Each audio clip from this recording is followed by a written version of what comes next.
Designed by Student Government's Tech Ministry to promote an inclusive and informed environment among Halifax West and its community.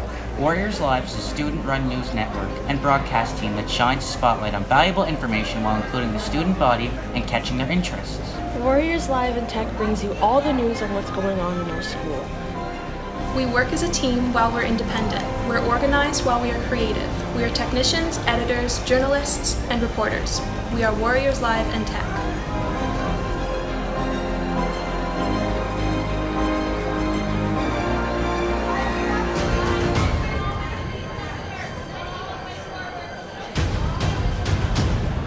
Come join us, have fun, and make headlines.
Good morning, Halifax West. My name is Rebecca Dipp, and I am one of the vice presidents and the liaison of the Mental Health and Wellness Committee. With me here are the ministers of the committee, who are Drew O'Quinn, Grace Waldron, Brianne Llewellyn, and then Paige Doran. And then we have the committee members, Aisha Solomon and Lisa Khan. We also have Harley that's joining us today as a therapy dog, and we're going to have even more therapy dogs during lunch. So we are so pleased to have you all joining us today for the 4th Annual Mental Health and Wellness Conference, brought on by my committee and I, Madame Fougere, and many educated speakers who have volunteered their time to encourage the discussion around mental health. We've all been working really hard since the summer to make this experience come to life, and we are beyond excited for you all to get to experience this conference, whether it's your first, second, or third year at the West. You may not know what we as a committee do. We organize multiple events throughout the year, including Pink Day, Mental Health Day, Happy Day, and our biggest event happening today, the Mental Health and Wellness Conference. We also arrange healthy snacks before each exam session, both first and second semester. We are also hoping to be able to organize study nights before exam week to help and relieve some of the stress that can come with exams. Last but not least, we want to continue a fundraiser that started last year for the IWK Mental Health Unit. There will be more information on that in the next few weeks. And just to let you know, feel free to ever pop into one of our meetings and start getting involved in our committee. We meet every Thursday in the French Pod in room C144. I actually joined as a member in the beginning of this year and have loved being involved in it. Before we get into the details of the conference, let's welcome Mr. McKinnon for a few words.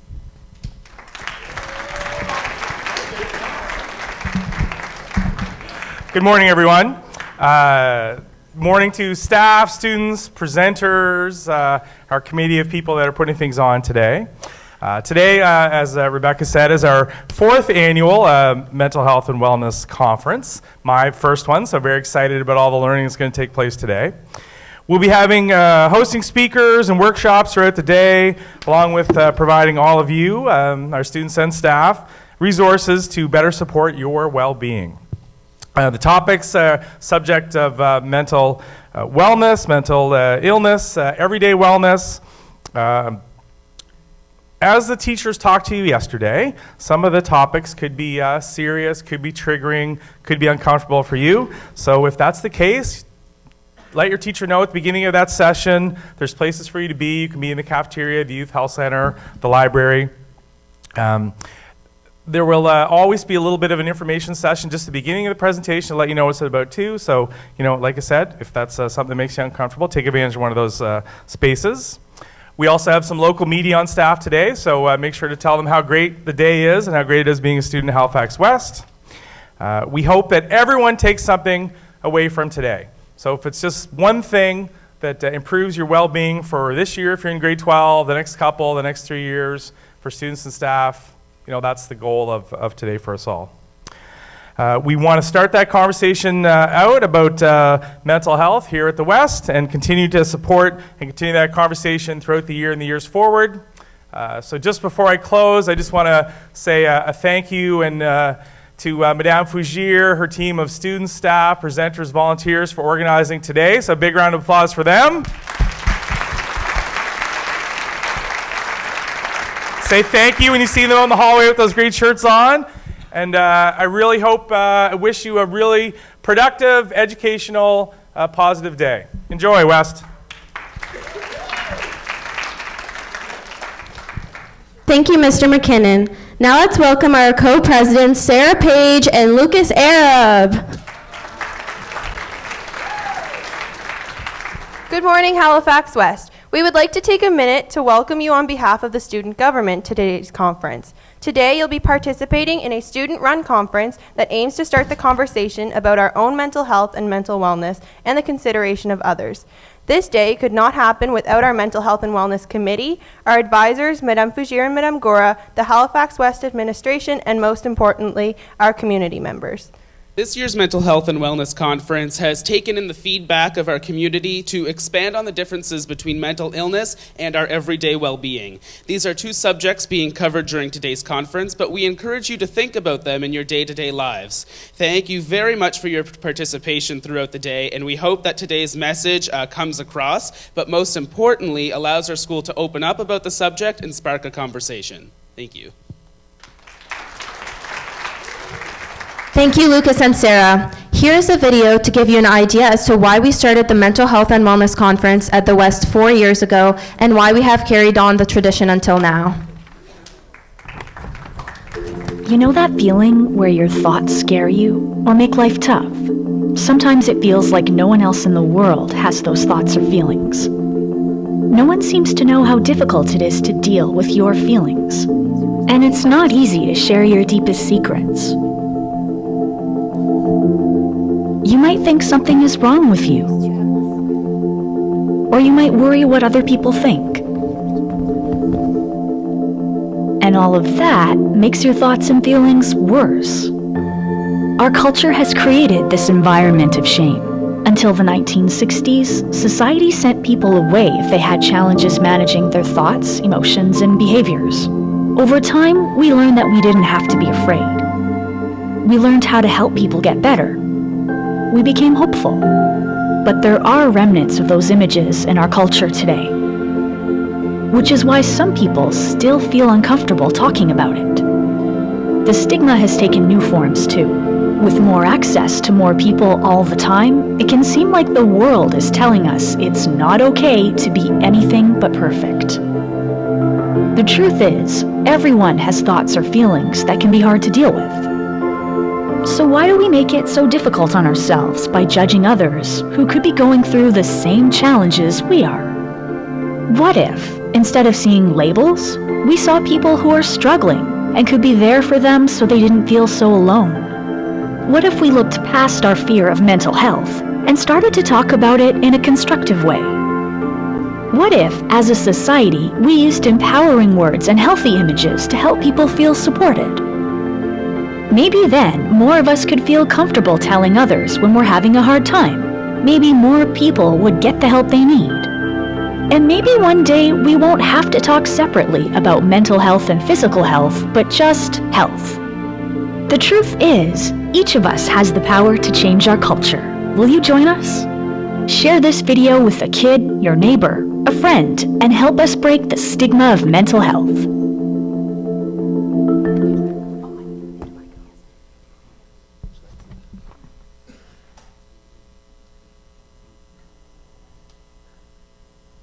As you can see, we all have mental health.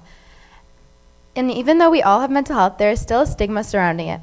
With that in mind, we are aware that our conference is not a cure-all and that we cannot break the stigma in just one day.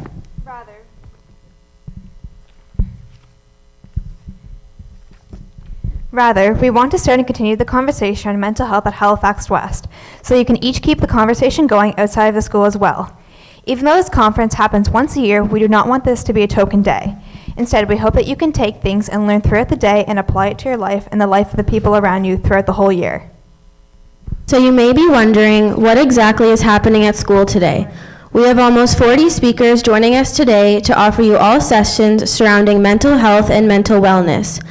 You could have a session on psychosis in teenagers, another one on meditation, and finish off with a workshop on financial wellness. Again, if you feel uncomfortable at any point during a presentation, feel free to signal to your teacher that you will need to step out, but make sure to return at the end of class. At lunchtime, we will be having different activities going on in the pod on the second floor where the elevator is located. There will be a tea and talk room where you can pass by, grab a hot tea, and meet some new friends along the way. There will also be a coloring room where you can relax and color with your friends. We also have a quiet room open all day for anyone who feels the need to wind down in silence. And last but not least, we have the St. John's Ambulance Therapy Dogs joining us for the afternoon, and anyone can come by and visit them. In front of the Bella Rose, we will have information booths set up by several organizations where you can go and learn more about mental health and find resources. We also have a wellness basket giveaway that any students can enter to win. It is filled with goodies such as a mug, tea, bath bombs, candles, and chocolate. You can enter through the WestGov Instagram account by following the account, liking the post, and tagging 3 of your friends. Or you can fill out a ballot in the library. If you want to have a look at the basket, it will be on display in the library, but make sure you enter the giveaway before the end of lunch. Would now like to welcome on stage another club at the school that works towards ending the stigma around mental health. JOC.org is a charity that trains and empowers young leaders who are revolutionizing mental health. They are working towards a Canada where all young people understand how to take care of their own mental health and look out for each other. A Canada without shame, and where all those that need support get the help they deserve. With a national network of 2,500 young leaders, they're only just getting started. Here's JOC.org.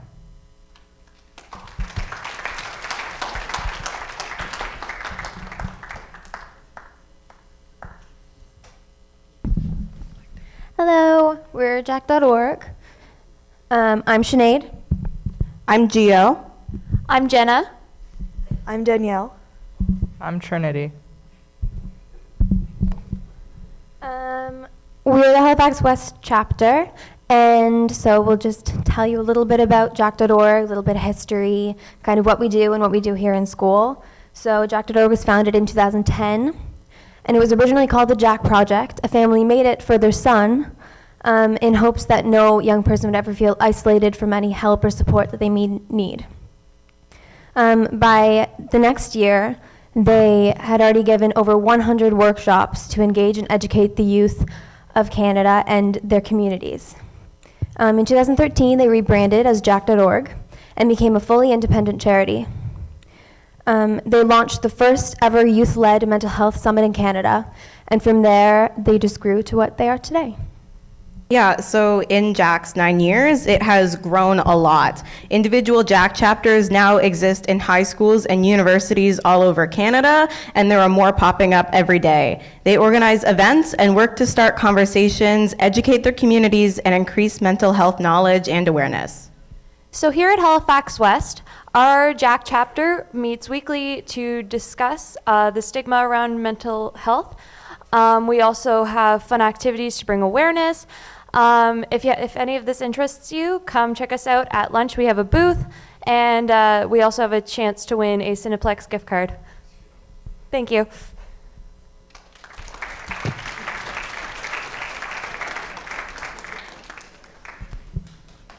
Thank you all for this information. Now we are pleased to have one of our very own grade 12 students here to perform a spoken word that she wrote and is willing to share with us today. Let's give a round of applause for Giovanna Musiel.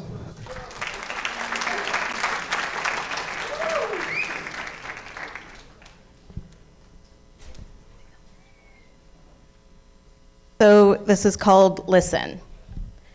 Listen to strangers. Listen to the people that you do not know and will never know. To the people whose language, culture, identity, experience you do not understand, whose point of view you have never seen, and whose life you will never live. Because by taking the time to look at life through another's unique perspective, those people cease being strangers, and they become your neighbors, your coworkers, your classmates, and your friends. Listen to your friends. Don't stare at them and feign interest as you wait impatiently to tell them a story about yourself, but engage with what they have to say and hold on to every detail, even though they may have told you this story before. Because someday you'll wish you had when you've graduated high school and struggle to keep in contact with a close friend because you're now in universities on opposite sides of the country. Listen to your teachers, not only the ones who stand in front of you in a classroom, but to those you cannot see.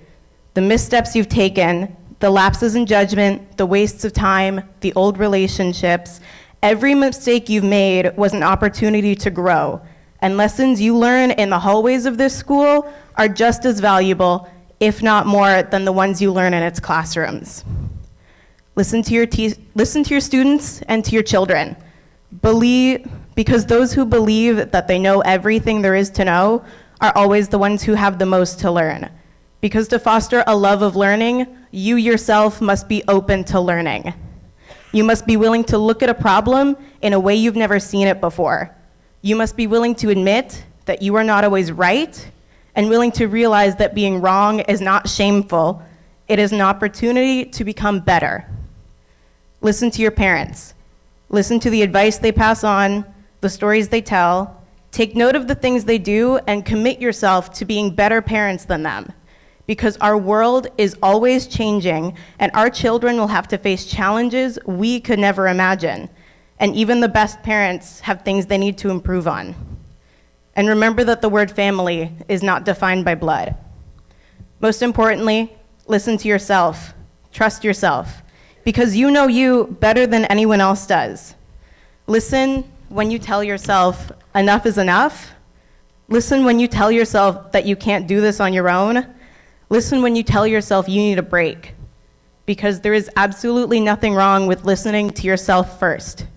Because it is impossible to listen to others when you refuse to listen to what they have to say.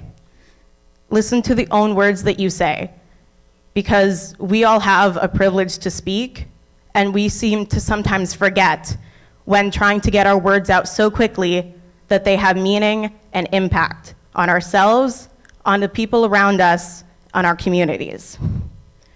We are all connected by a want to be heard, by our peers, by our families, and by our communities.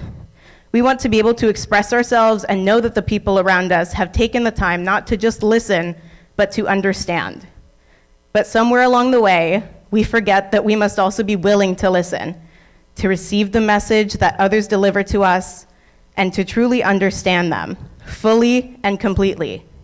We must remember that we can't judge if we haven't taken the time to listen, to perceive, and to question.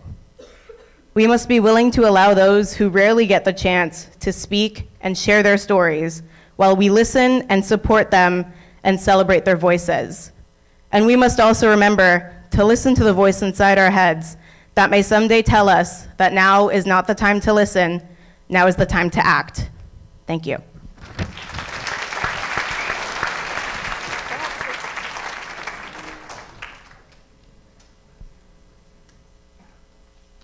Thank you so much for sharing this personal piece of art with us today. It was truly beautiful. One of the reasons why we have this day is because everyone has their own story with mental health. For some, it is struggling with stress during certain situations, and for others, it is a diagnosed illness that may require treatment. Now we would like to show you a video of people sharing their personal stories of their illness and how they overcome challenges. There are some parts of this video you may find triggering. You may step out of the theater if you need to do so. Now please turn your attention to the screen.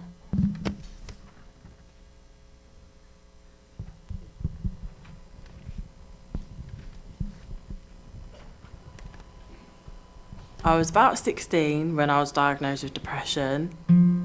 My doctors think that it stemmed from my parents divorcing and struggling with school, really. It all started when my father died when I was at high school. It all started in university during my final year. It all started when I was 16. I came out of a relationship I was in at the time, and I started purging and self-harming. I first realised I had a mental health problem when I was 15. I was cutting myself every day and crying all the time. Soon after the attack happened, I started to feel throes of anxiety, panic attacks started creeping in. I first realised that I had a problem when I really wanted to stop all the things I was doing, but I just couldn't seem to stop no matter how badly I wanted to. I was suffering from hallucinations, which at the time were really scary because I didn't know what was reality and what was my imagination. At my worst, I felt like I was absolutely worthless, alienating and destructive, with no help of recovery. I felt like I had this black cloud hanging constantly over my head, and it's just a feeling that stays with you and you can't seem to get away from it at all, and you feel completely alone. I felt like this was going to be it forever. I felt as though I'd never reach any of my ambitions or my goals. I felt like I was in my own bubble, hearing muffled voices of people around me. When I had my first proper mental breakdown, and I decided to run away from home. I felt like the world would be better off without me. My mental health problem means that I go through many highs and lows which I struggle to control. Sometimes I just want to hide away. I feel that I have to make everyone else happy and every day is a struggle, but I just remind myself that I'm strong. My mental health problem means that sometimes the world can be a very scary, very dangerous and very dark place. Everyday tasks can become the most mammoth missions that seem like you're never going to be able to do them.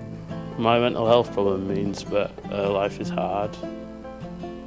The hardest thing about having a mental health problem is people not realising that there's something wrong with you and that you can be really ill even if you look absolutely fine. I think especially having an eating disorder, people assume that you're going to look a certain way or be a certain size or a shape, or they imagine certain stereotypes that aren't necessarily true. Like the social, and in my case like the cultural stigma associated with it.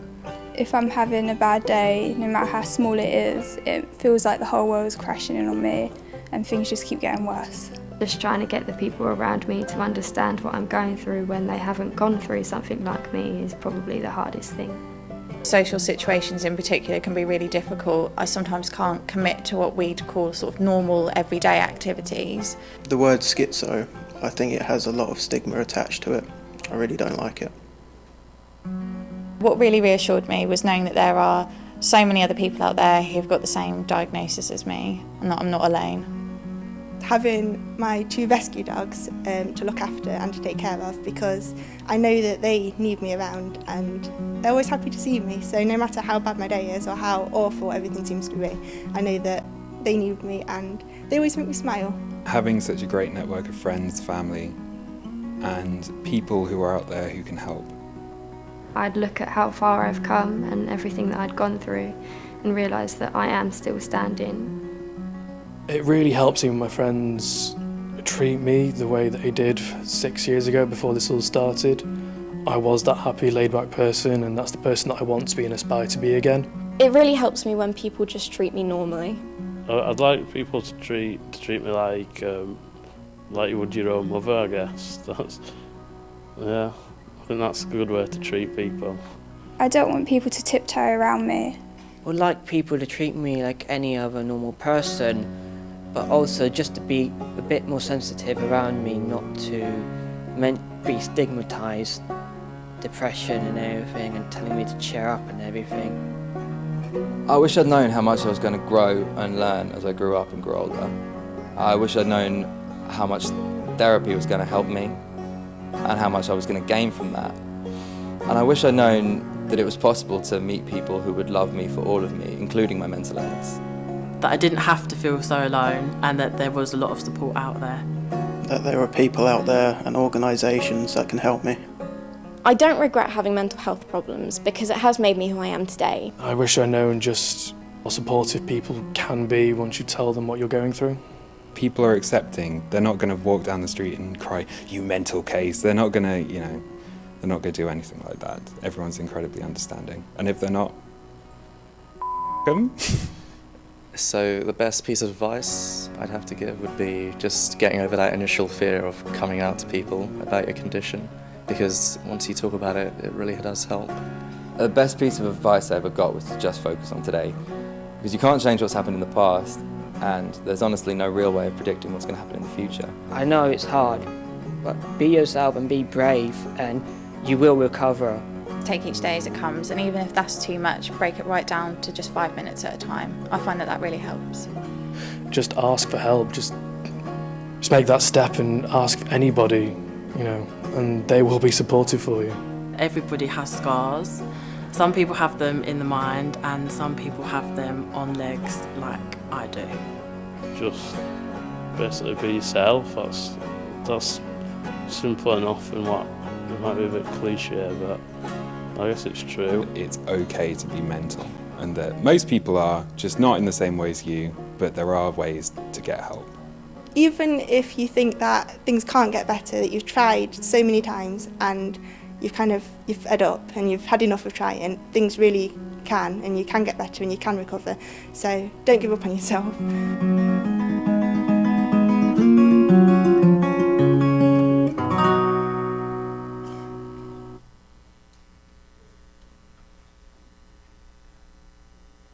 Hopefully this video has brought to light some of what our peers may be going through on a daily basis, or maybe you felt a personal connection to one of the people in the video. This morning, we are pleased to offer a short presentation on mental health literacy. Increasing awareness of mental health and mental illness is rising across Canada. However, awareness without mental health literacy does not lead to improved mental health and better access to mental health care for those who need it. Part of improving mental health literacy is making sure we are using the right words to describe the various components of mental health and mental illness. In our workshop, we explain and carry out an interactive activity for students to become familiar with the idea of mental health literacy and see how they can become more health literate in their daily lives. Amanda Higgins is a West alum who has devoted much of her time to educating others about mental wellness and providing resources for support. She currently works as a part of the team at Teen Mental Health. This morning, she will speak briefly about mental health literacy. Some of you will also have the chance to attend a workshop with Amanda today. Let's give a warm warrior welcome to Amanda Higgins.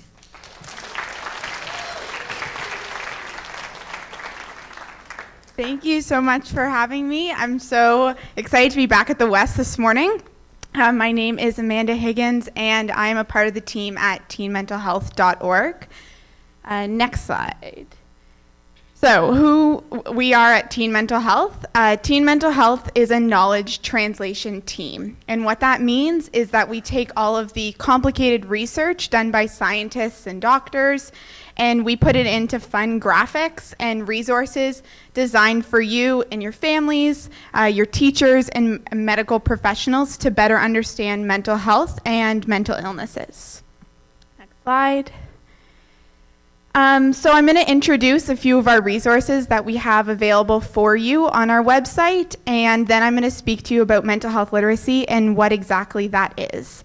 So we have our Know Before You Go resource, and that one is designed, I understand you're all in grade 11, most of you, and that resource is for you. It's designed to teach you and inform you all about physical health, mental health, education, relationships, anything that you may be going through at this stage in your life. This resource looks to highlight that and to help answer questions that you might have. Our Transitions resource, Making the Most of Your Campus Experience. This resource is designed for grade 12 students or kids that are first year out of high school. And this resource touches on the same things, education, moving away from home, finances, mental health, sexual health. And this resource is across campuses, across the country, to help those students adjust to their new life, whether that be in university, in college, whether or not you're moving into the workforce, whatever that step may be for you after high school. This resource answers questions that you may be having. Next slide. Our Family Pack resource is the collection of many resources designed for your family, you guys, your parents, your siblings. Next slide. And so as they all come up behind me, the top row is our Could My Parent Have series. And so these resources highlight mental illness, and they're designed for you if you think your parent or a guardian may be living with a mental illness. So they highlight depression, addiction, schizophrenia, eating disorders, anxiety disorders, and bipolar disorder. So what you'll find in these resources are signs and symptoms of this mental illness, some treatment options, ways that you can open up a dialogue with your parent or your guardian about what you may be seeing. But it can also be really hard on the youth that is living with this parent. And so in this resource, we provide a couple self-care tips, some things for yourself to take care of yourself before you can address what your parent may be going through. In the middle of the second row, we have a very similar resource highlighting, could my sibling have a mental illness? So the resource is very similar, just looking at the dynamic between a brother or a sister that you may be concerned about. On either side, we have Parenting My Teen and Teening My Parent, and this is a fun resource looking at flipping the script of when you come home 15 minutes late from curfew, your experience is very different from what your parent is experiencing. And this resource allows your parents to see it through your eyes and you to see it through your parents' eyes. So it's something I encourage you to check out when you're getting grounded or is sent to your room. It's something fun that may be eye-opening for you. And at the bottom, we have our Mini Mag series. And this series is super helpful if you yourself are living with a mental illness. It provides a lot of education around what you may be going through and what your experiences are. And it's nice to hand to family or friends, someone in your community who you hope to better understand what you're going through. But it's also great if you just want to learn more about a mental illness that you're curious about, or maybe someone that you know is living with it and you want to be educated on your own. You take that initiative yourself. Next slide. So we're all here today to learn about mental health, but what is mental health? Well, I have mental health, and so does everybody in the room. Just like I have physical health, you all have physical health. When I get a sore throat or my nose gets stuffed up, I may go to a doctor, and if I start feeling something that doesn't seem quite right to me, it's okay to go seek professional help and to find out what's going on. But it's important to know that everybody has mental health, and we all need to maintain and take care of it. Next slide. So what is it? More about, it's the individual's capacity to successfully adapt to life circumstances and to develop the abilities. We're all going to be at different stages of our development, developing abilities to adjust to life circumstances and things that come up, right? You all have a different ability to adjust to a parent saying, no, you can't have Fruit Loops in a grocery store, than a 3-year-old who's being told that they can't have the Fruit Loops. So as we grow up, we're going to develop these abilities. It doesn't mean the absence of negative emotions. We're all going to be sad, we're all going to be annoyed, we're all going to be frustrated, and that doesn't take away a good standard of mental health. That doesn't mean that we have bad mental health or we're living with a mental illness because I get upset. And it exists across all states, which I'm going to talk about in a little bit. Next slide. So this video is going to teach you a little bit more about the capacities and the abilities of your teen brain.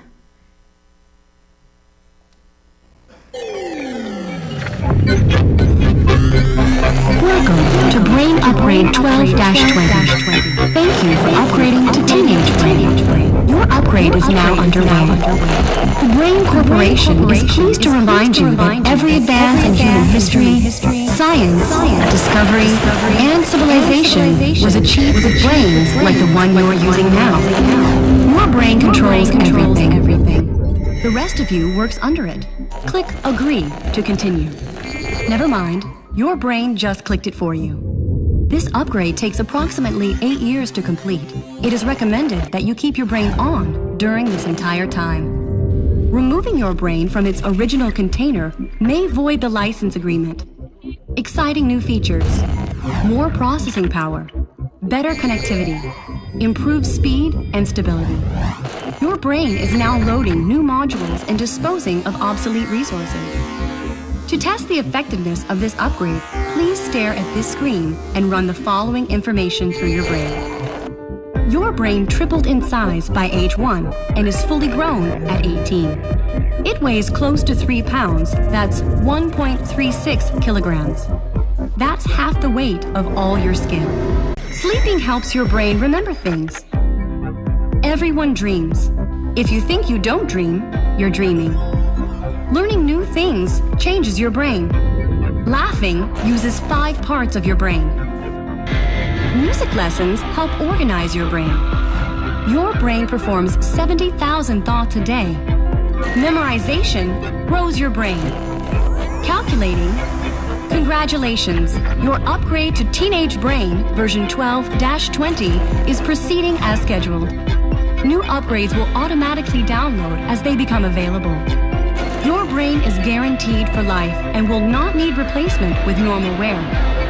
Brain is self-cleaning. Brainwashing not recommended. Avoid prolonged exposure to direct sunlight or harsh chemicals. Always operate brain in a well-ventilated area. Never attempt to service the brain yourself. For tech support and maintenance, consult an authorized service provider. This concludes this brain upgrade tutorial. Thank you for your purchase.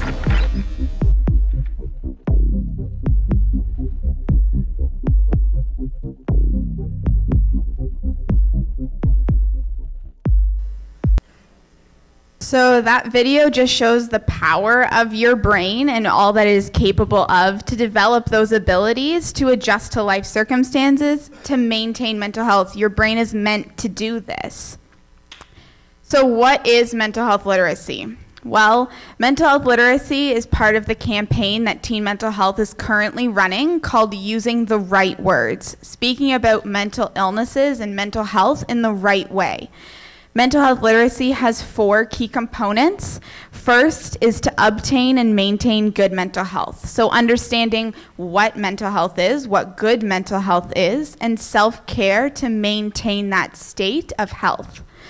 Understanding and identifying mental disorders and different illnesses, as well as their treatments. Decreasing the stigma around it, which we're doing today by opening up a conversation. And we'll enhance help-seeking efficacy, so just knowing when you need help and what professionals best suited to help you in that situation. Next slide. When we talk about mental health literacy, we at Teen Mental Health refer to this pyramid of the interrelationship between mental health states. At the bottom, we have no distress, problem, or disorder. This is where most of us are day to day, going through the motions of going to school, going to work, extracurriculars, doing our homework, whatever our life may look like right now. This is where we spend most of our time.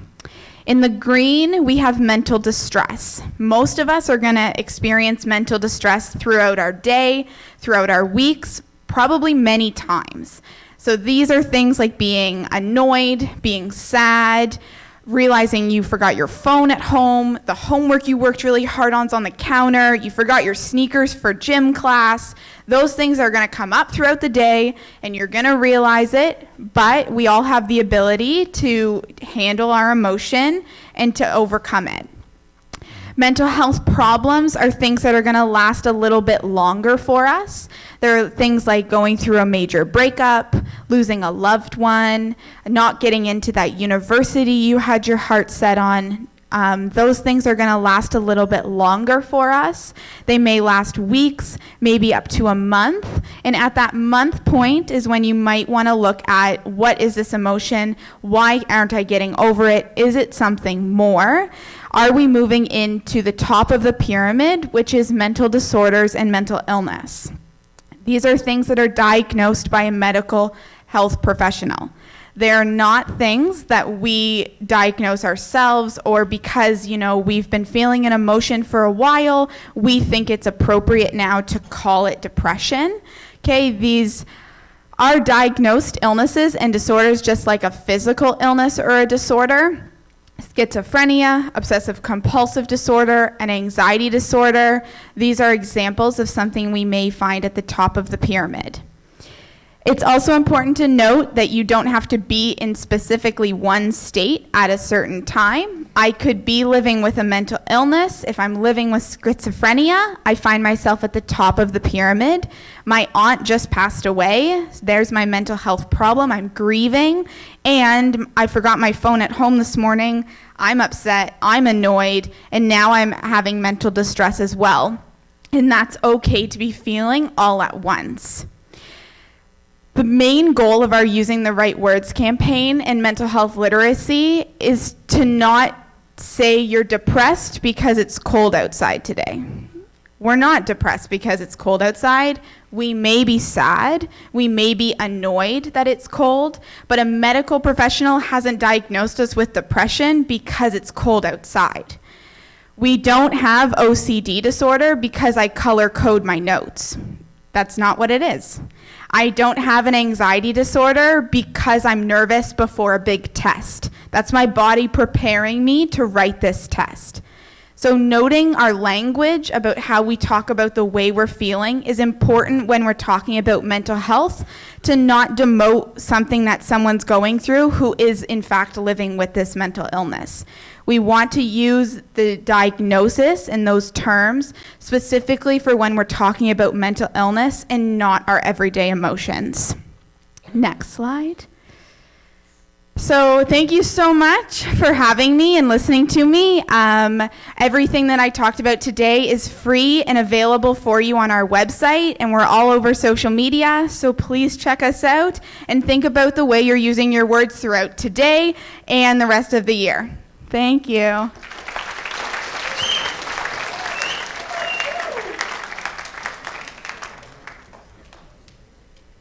Thank you, Amanda, for taking the time to be with us today.